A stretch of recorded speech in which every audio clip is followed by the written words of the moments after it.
राज्य प्राप्त होगा। तो ये बताओ तुम पहले स्वर्ग भोगोगे या नरक भोगोगे? राजा बलि ने वहीं पर बुद्धि लगाई कि मैंने थोड़ा सा पुण्य किया, थोड़ा सा दान किया, आज मुझे जो है पाताल लोक का राजा होना। वहीं पर बुद्धि लगा दी कि हम स्वर्ग का राज्य भोगेंगे 1 घंटे का, क्योंकि सारा जीवन नरकई में तो बिताना है। और जब भगवान व्यक्ति को अपनाते हैं तो अपने पास जरूर बुला लेते हैं। सन्मुख होए जीव मोहि जबहि, जन्म कोटि अघनाशे तबहि।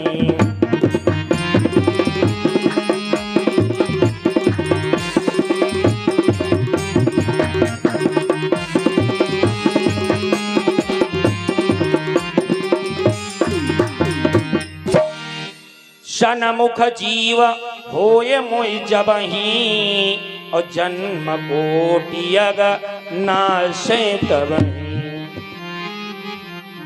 जब व्यक्ति भगवान के समीप में होता है तो हजारों जन्म के जो है पाप नष्ट हो जाते हैं।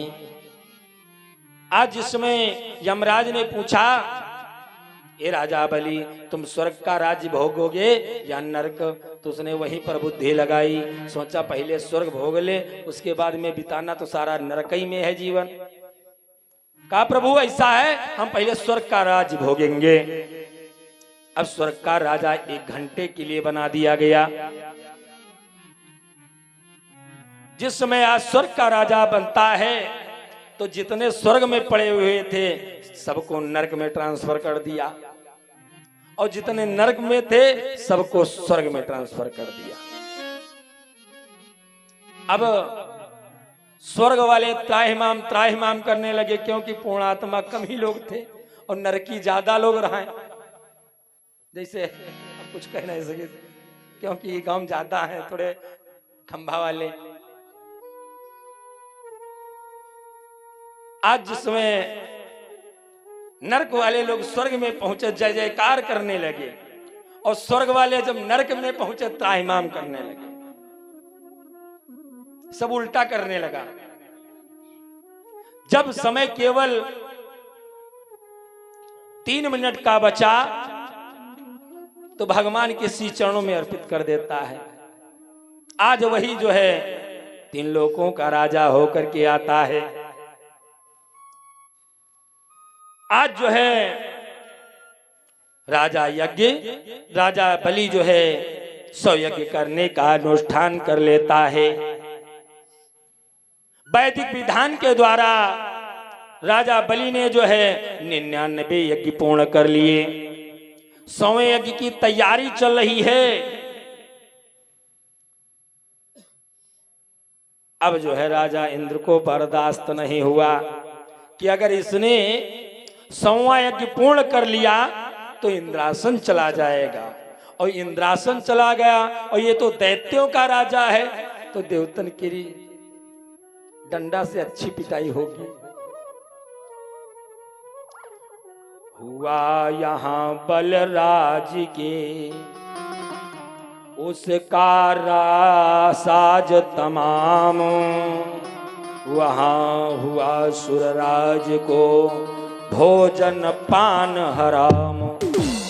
इधर राजा बलि 100वें यज्ञ की तैयारी कर रहा है, और इधर देवराज इंद्र भोजन को छोड़ देता है। दौड़ता हुआ भगवान विष्णु के पास में पहुंचा, प्रभु त्राहिमाम, प्रभु त्राहिमाम, बहुत गलत होने जा रहा है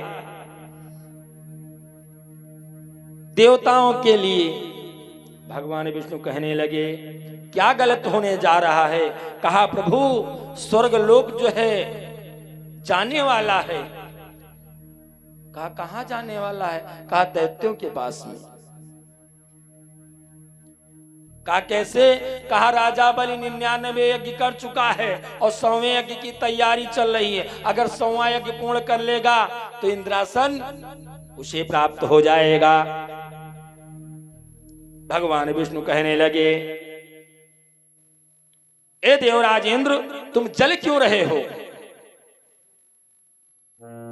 मैं अपनी मर्यादा का ध्यान रखता हूं और मैं स्वयं समझता हूं कि अगर उसने 100वां यज्ञ पूर्ण कर लेगा तो इंद्रासन तो उसे देना ही पड़ेगा। अगर मनुष्य अपने कर्म को करता है तो फल तो देना ही होगा। मैं इनकार नहीं कर सकता हूं।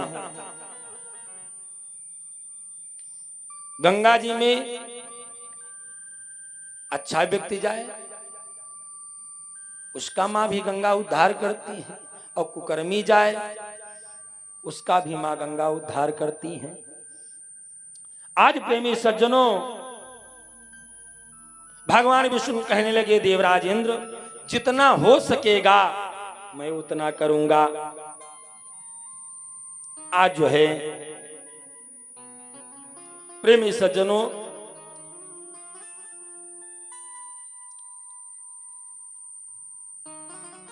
देवराज भागता हुआ देवताओं के पास में गया। कहा, देवता लोग, भगवान विष्णु ने समझाकर तो हमें भेज दिया है, ऐसा करो तुम लोग साथ में चलो तो चाहे जल्दी सुनवाई हुई जाए।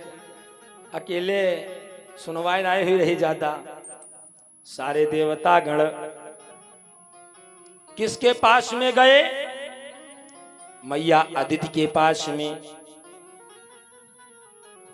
भाई, अगर आदमी नहीं सुनता है तो लोग किसके पास जाते हैं? उसकी माँ के पास जाते। भाई ऐसा है, बड़ी अम्मा देखो तुम्हारा लड़का गलत कह रहा है ना। तो दिति से जो है दैत्यों का जन्म हुआ था और अदिति से जो है देवताओं का जन्म हुआ था। सारे लोग मैया अदिति के पास में पहुंचे। कहा, मैया कोई उपाय करो। मैया अदिति ने जो है पयोव्रत किया। पयोव्रत जो है फाल्गुन शुक्ल पक्ष परेवा से प्रारंभ होता है। ये व्रत 12 दिन का होता है। इसमें केवल दूध पिया जाता है और कुछ नहीं। भगवान विष्णु का ध्यान किया जाता है और शुद्धता का बहुत बड़ा ध्यान दिया जाता है। जिनके संतान नहीं होती है उन्हें संतान प्राप्त होती है। लड़का हो या लड़की हो, संतान घर में होगी। आज मैया अदिति ने पयोव्रत किया। जिसमें पयोव्रत किया, भगवान विष्णु जो है मैया अदिति के गर्भ से जन्म लेते हैं। आज जो है